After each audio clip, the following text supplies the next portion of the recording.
Hello to all. My name is Frank, and I'm 19 years old.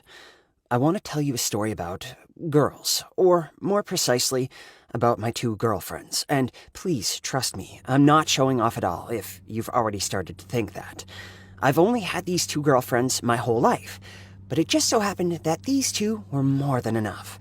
My former girlfriend has turned my life into hell, and it seems that she'll never leave me alone. So, in order to get rid of her, I have to marry my present girlfriend. I hope my bride didn't hear that. But for real, this is not funny at all. I seriously fear for my life. To begin with, when my love story just started, everything looked peaceful and even mundane, and there was nothing much to talk about.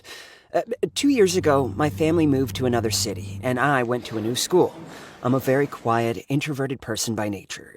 Yes, I have changed a lot since I went to college, but at that time, I was still very shy and meek, and it was very hard for me to meet new people, let alone make new friends. I only had a year left to go to this school before college, and I was mentally prepared for the life of a recluse. But it all went the other way, because Sandra appeared in my life.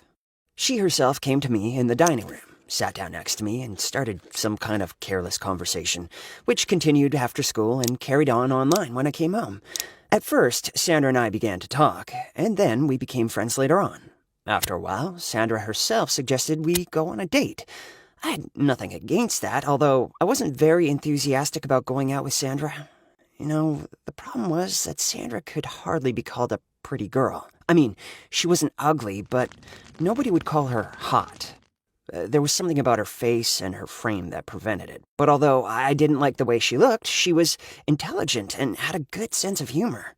I was really interested in her. Wasn't that way more important than her looks anyway? So, Sandra and I started dating. However, our relationship wasn't even close to my vague idea of how things should be when you have a girlfriend.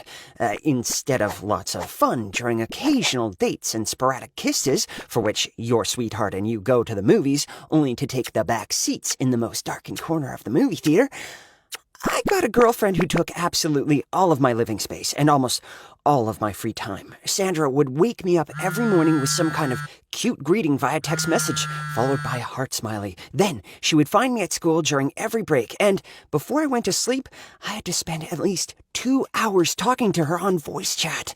Frankly, because of this, I lived in constant discomfort, and no matter how hard I tried, I still did not fall in love with Sandra, so it became harder for me to endure so much of her. At the same time, I didn't want to offend her, so I was planning how I would somehow survive not changing anything until our graduation, and after we finished school, we would go to colleges, preferably located not only in different cities, but hopefully also in different states, and our relationship would end by itself, naturally. Before that, I wanted to leave everything as it was, and I was planning to make it the best for Sandra at our graduation ball. I knew that this was important for her. Seems like a sound plan, right? But everything turned out in a completely different way. Sandra embarrassed me at the graduation ball. At the end of the evening, she pulled me onto the stage and publicly announced her love for me. I'm sure that this confession looked extremely ridiculous. It could not have been worse, even if she had kneeled in front of me to complete this grand gesture. Our classmates laughed at me, and although everyone forgot about this episode the very next day, I knew that the compromising photos were left somewhere in the archives of all my friends' social networks. However, I was ready to forget about this evening and move on with my life. But there came another piece of shocking news. Sandra and I had apparently enrolled at the same college. My whole plan collapsed like a house of cards, so I was forced to break up with Sandra in a very rough way. Otherwise, she wouldn't have understood anything. It was hard for me to break her heart, but it was time to put an end to this relationship. But the fun was just beginning.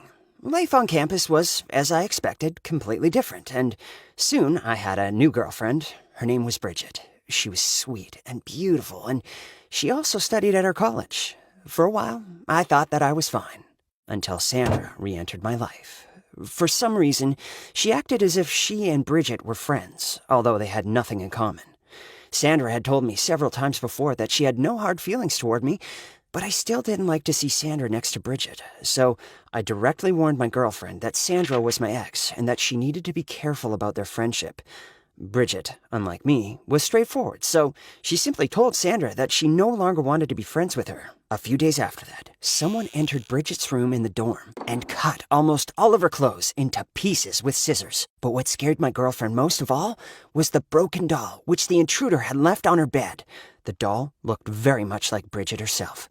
We both were sure we weren't mistaken. The resemblance was uncanny. I had no doubts that Sandra did it, so I immediately confronted her. She tried to deny everything, but suddenly burst into tears and admitted that she was still madly in love with me and would do anything to get me back if there was even the slightest chance of us to be together.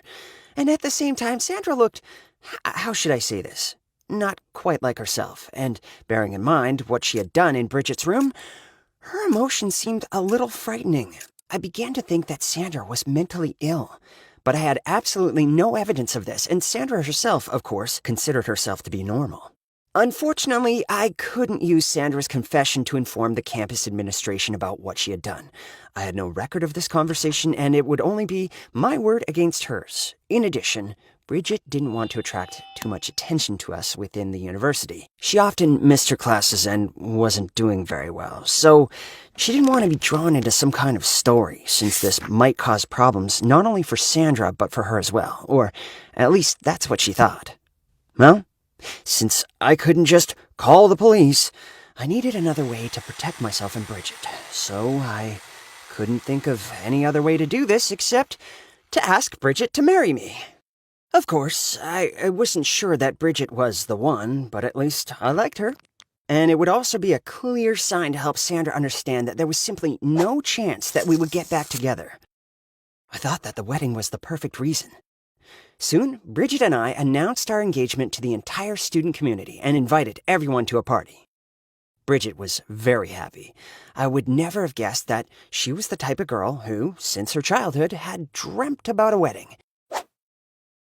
Not necessarily about a husband or love or anybody to spend the rest of her life with.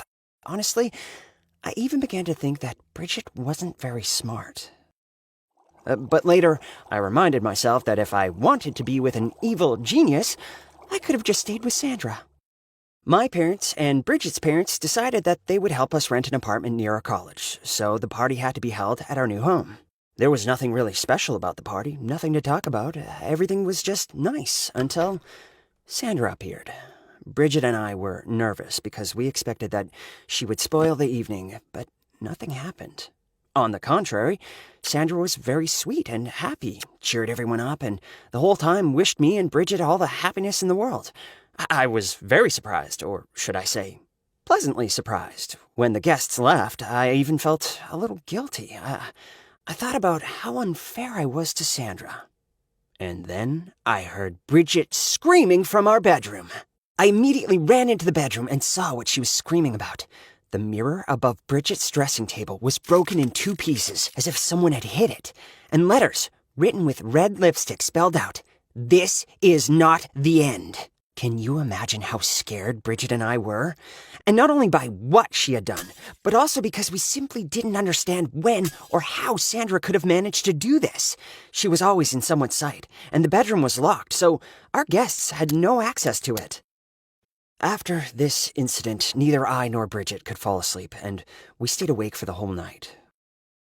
I took a lot of pictures of the broken mirror and of the inscription on it to preserve evidence for the police. Well, Bridget panicked and insistently demanded that I get it out of our apartment as quickly as possible. Bridget didn't behave like I thought she would, but she was very grumpy, and I imagined that she would stay like this for the rest of our future family life. But no, I was more afraid of mentally unstable Sandra than of a grumpy and not super smart wife. To finally prove that Sandra was harassing us, I decided to invite her to my wedding with Bridget. I'm positive that this will provoke Sandra to take some action, and I'll be ready to protect my bride from anything that may come our way. I hope so, anyway. This is the end of my story. I still haven't reported Sandra to the police, but I'll do it as soon as I find any evidence that it was her. And if something happens to me or Bridget, I want many people to know about it. Please help me by sharing this video with your friends.